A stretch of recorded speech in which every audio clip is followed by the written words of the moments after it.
Goeiemôre vriende hier op Dinsdag 28 Oktober 2025. Kom ons raak net so vir 'n wyle stil.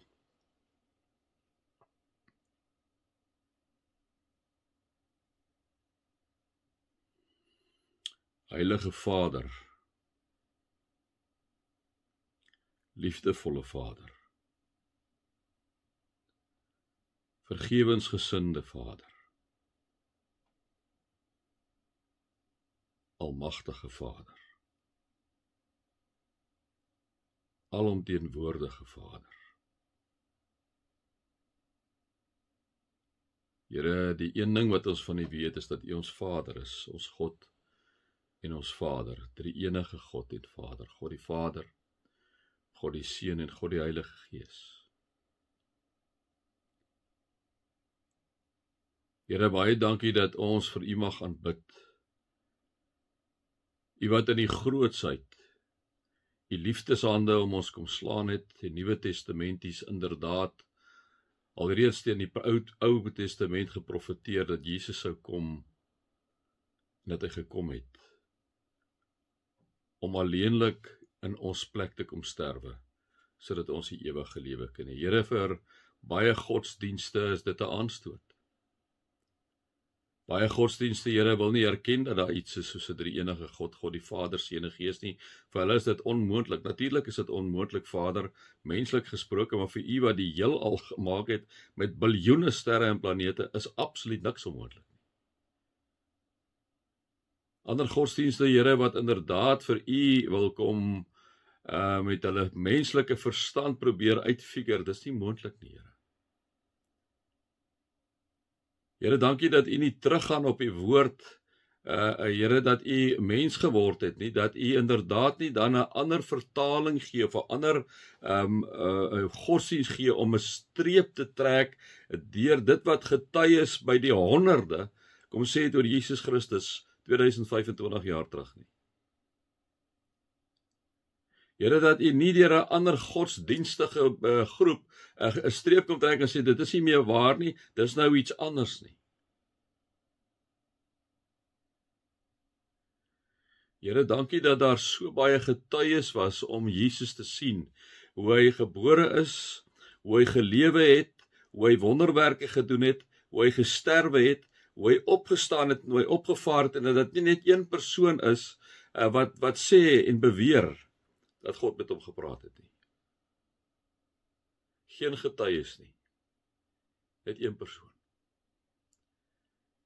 En hier, Here, kom gee U, Vader God, vir ons as mensdom die Bybel as 'n getuienis, Here, nie as 'n wetenskapsboek nie, maar 'n getuienisboek, dat U God en Vader is in Christus gestuur het, God self om in ons plek te sterf, sodat U as God al die sonde op U neem. Here, dit is onverstaanbaar vir 'n menslike brein, maar U dit kom doen, Here, net U kon dit doen in die vorm van 'n mens, Jesus Christus, te gelyk God en mens. Here, weer eens, vir ons, vir platverstande, nie moontlik om te redeneer nie. Maar dankie dat U dit gedoen het. Dankie dat daar nooit 'n punt gekom het dat U daardeur 'n streep getrek het. Die Here, dankie dat ons die woord het wat deur soveel getuienis geverifieer is. Ja, Here, vanuit verskillende hoeke beskou is, verskillende kontekste begrond is, maar Here, dat ons kan weet dat dit wat daar staan is inderdaad waar. Here, gee nooit dat ons U woord sal betwyfel nie.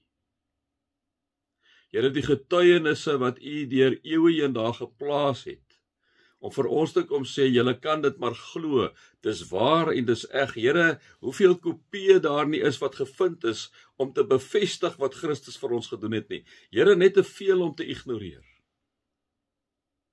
En selfs op 'n wetenskapsvlak, erkenning te gee dat dit is inderdaad autentiek wat in die Bybel staan. Dankie, Here, dat U nie dit aan spekulasie oorgelaat het nie. Baie, baie dankie daarvoor. Amen. Dit mag daar vir julle genade en vrede en oorvloed wees, omdat julle God ken, Jesus ken en die Heilige Gees ken. Ja, hierdie gedeelte is nou besig om so stadig aan sy einde toe te kom.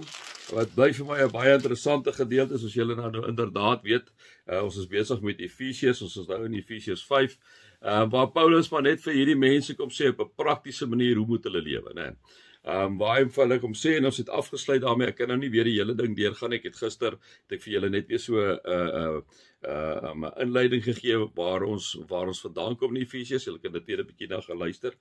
Maar vriende, waar hy dan nou inderdaad kom sê, om aan te sluit by gister waar hy gesê het, vra julle voortdurend af of iets vir die Here aanneemlik is en moenie meedoen aan die vrugtelose praktyke van die duisternis nie, maar stel dit aan die kaak. Nee, waar hy vir hierdie mense in Efese wat uit die heidendom uitkom, wat vele godendom uitkom, liewe vriende, wat eintlik uit 'n wat eintlik kom ook uit 'n tyd uit waar daar gnostiese dwaalleraars was, wat ons vir mekaar gesê het, wat gesê het Christus is eintlik nie moontlik nie, jy het hierdie unieke geestelike verhouding met God nodig, jou liggaam behoort aan 'n bose God, so wat jy met hom doen maak eintlik glad nie saak nie. So daar is nie 'n sonde begrip nie, so Christus is nie nodig nie, so hulle het eintlik Jesus Christus uitgeskuif totaal, nee, want hulle het hierdie dualistiese siening, wat hulle dan nou maak om die twee goeders van mekaar inderdaad te skei.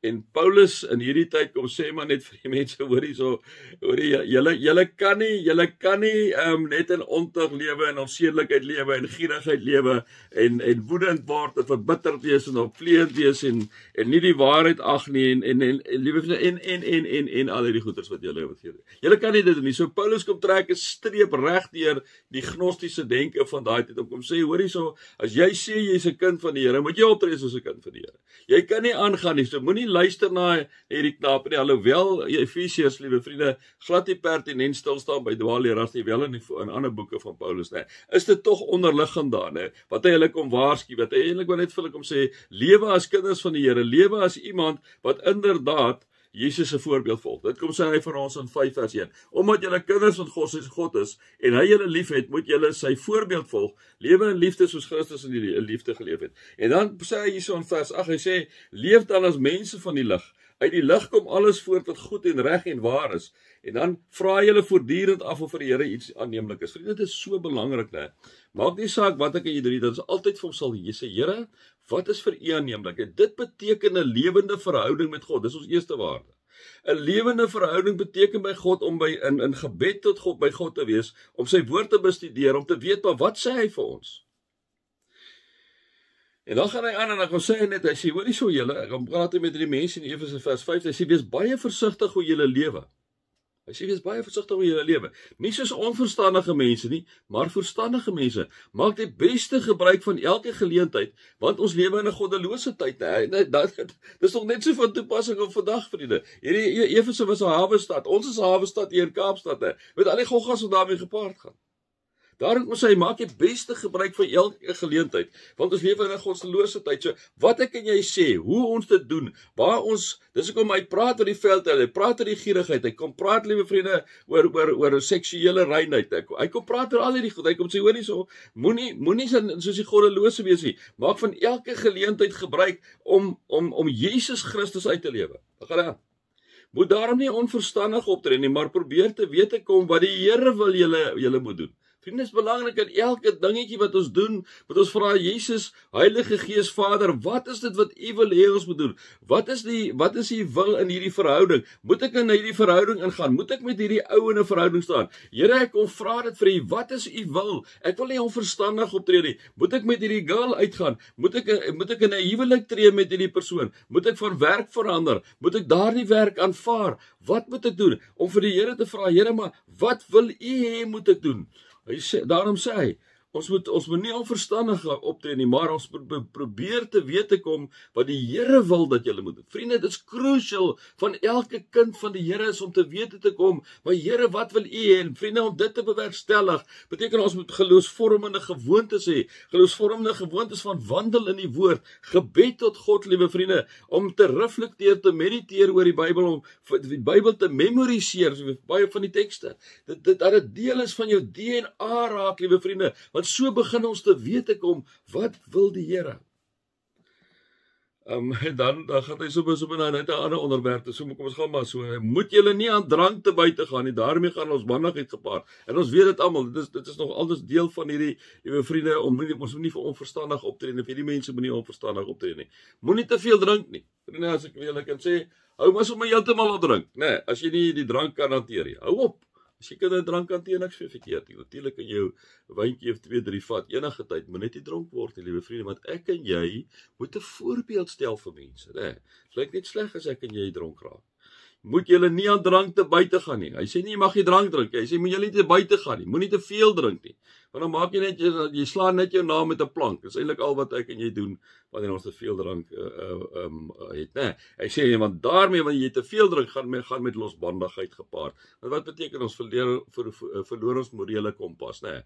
Ons inhibisies hardloop sommer by die agterdeur uit en dis wanneer allerlei gemors kom. Moet julle nie aan drank te buite gaan nie. Daarmee gaan losbandigheid gepaard. Nee, sê hy, moenie onverstandig optree, maar probeer te weet te kom wat die Here wil. En dan gaan hy aan en sê hy, moenie hierdie goed doen. Nee, sê hy, laat die Gees julle vervul en sing onder mekaar psalms, lofgesange en ander geestelike liedere. Sing met julle hart tot eer van die Here. Dank God die Vader altyd vir alles in die naam van die Here Jesus Christus. Laat die Gees julle beheers, vriende, en dis hoekom ek sê, dit is ingebed in gehoorvormende gewoontes, om toe te laat dat die Heilige Gees deur jou en my werk.